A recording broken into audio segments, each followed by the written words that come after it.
Há vários anos, uma forte tempestade se abateu sobre o lugar em que morávamos.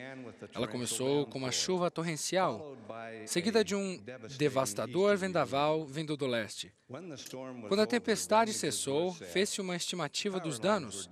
As linhas de força tinham sido derrubadas, propriedades foram danificadas e muitas belas árvores que cresciam na região foram arrancadas do chão. Poucos dias depois, eu estava conversando com um amigo que tinha perdido várias árvores de seu jardim.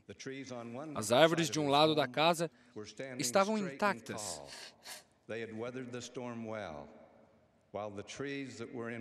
Tendo suportado bem a tempestade, ao passo que as árvores que ficavam no lugar que eu considerava o mais bonito de sua propriedade não tinham conseguido suportar os fortes ventos. Ele me disse que as árvores que sobreviveram à tempestade estavam firmemente plantadas no chão. Suas raízes tinham se aprofundado no solo para receber a nutrição necessária.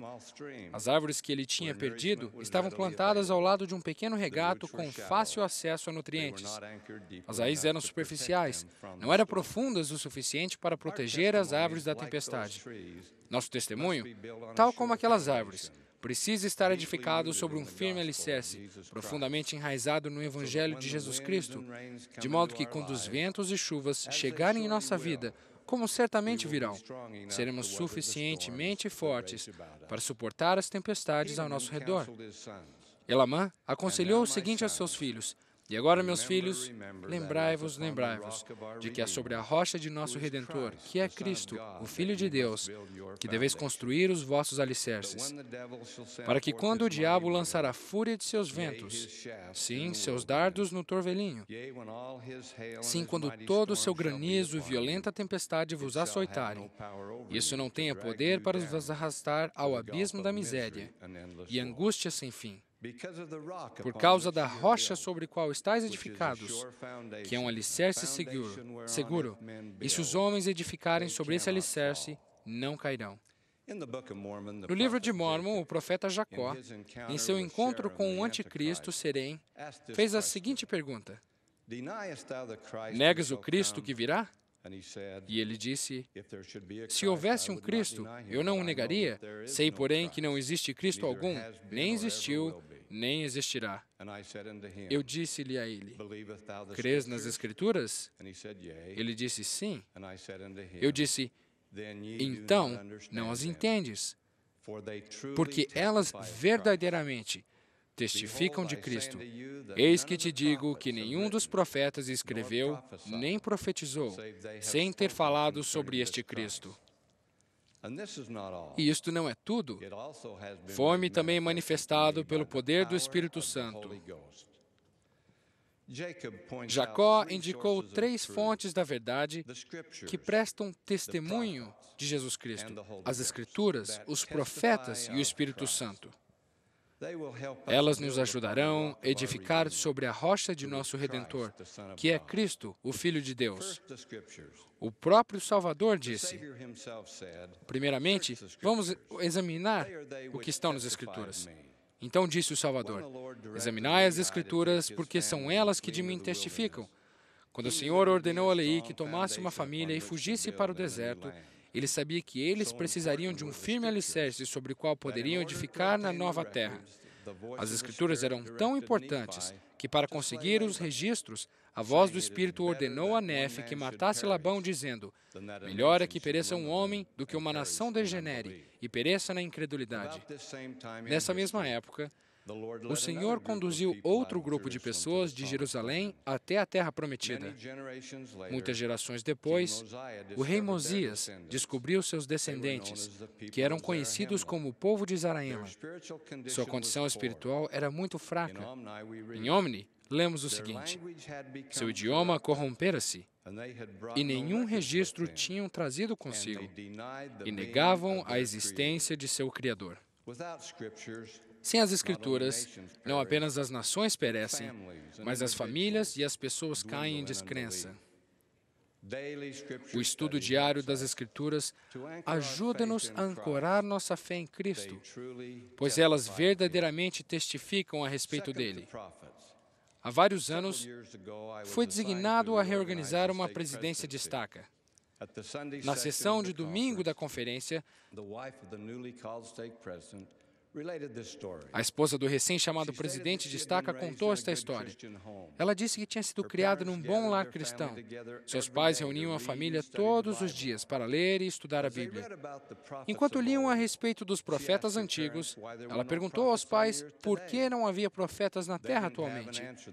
Eles não conseguiram responder a tal pergunta satisfatoriamente, tampouco seus professores ou líderes religiosos. Certo dia, quando cursava a universidade, ela encontrou dois rapazes que usavam a camisa branca e gravata. Ela conseguiu ver o nome Jesus Cristo na plaqueta preta que usavam. Foi conversar com eles e perguntou se eram ministros religiosos. Sim, nós somos.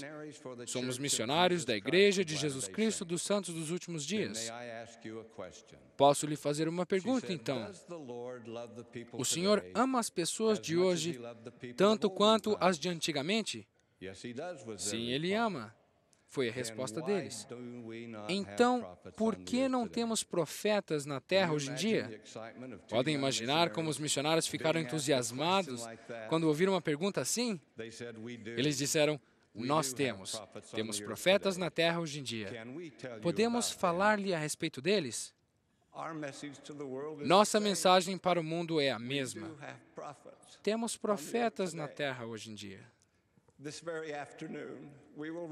Nesta tarde mesmo, ergueremos as nossas mãos para apoiar o presidente Gordon B. Hinckley, seus conselheiros e o quórum dos 12 apóstolos como profetas, videntes e reveladores. Eles são testemunhas especiais do nome de Jesus Cristo. No documento O Cristo Vivo, o testemunho dos apóstolos, eles declararam: prestamos testemunhos, como apóstolos seus, devidamente ordenados, de que Jesus é o Cristo vivo, o Filho imortal de Deus. Ele é a luz, a vida e a esperança do mundo. Seu caminho é aquele que conduz à felicidade nesta vida e à vida eterna no mundo vindouro. Irmãos e irmãs, Deus nos ama a ponto de enviar-nos profetas. Portanto, precisamos então amá-lo a ponto de segui-los. Ao seguirmos os profetas, seremos protegidos contra as tempestades da vida e conduzidos a Cristo. A terceira fonte é o Espírito Santo. Quando Cristo reuniu-se com seus apóstolos na última ceia antes de sua crucificação, ele disse: se me amais, guardai os meus mandamentos. E eu rogarei ao Pai, e Ele vos dará outro Consolador, para que fique convosco para sempre. Quando recebemos a imposição das mãos em nossa cabeça depois do batismo, somos confirmados como membros de sua igreja.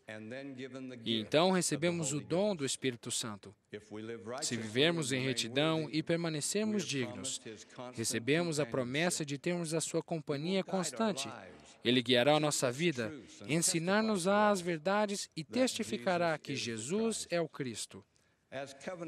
No convênio que fizemos como membros da Igreja do Senhor, prometemos servi-lo e guardar seus mandamentos, para que Ele possa derramar seu Espírito com mais abundância sobre nós. Na África Ocidental, onde estamos servindo atualmente, sentimos seu Espírito ser derramado com grande abundância sobre os santos fiéis.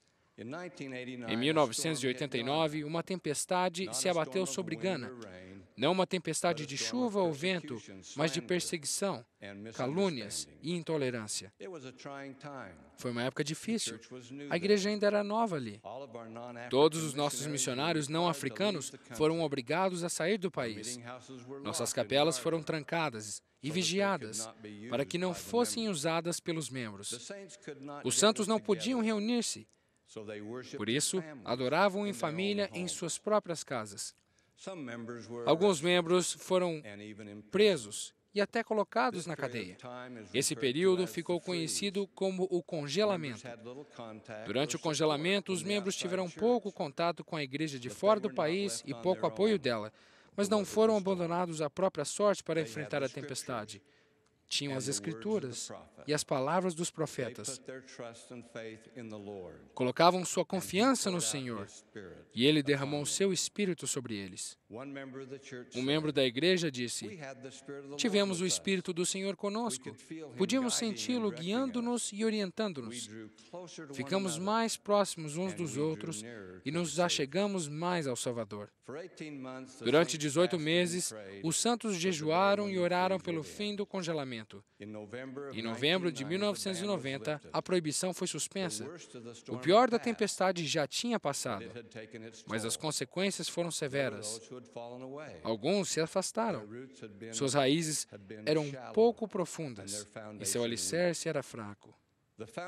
O alicerce da igreja em Gana hoje em dia está edificado sobre a fé daqueles que suportaram tal tempestade. Eles estavam firmemente enraizados no Evangelho de Jesus Cristo. Irmãos e irmãs, as Escrituras, os profetas e o Espírito Santo, todos testificam de Cristo.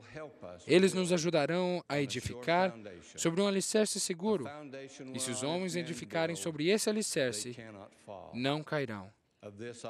Disso, humildemente presto meu testemunho. Em nome de Jesus Cristo. Amém.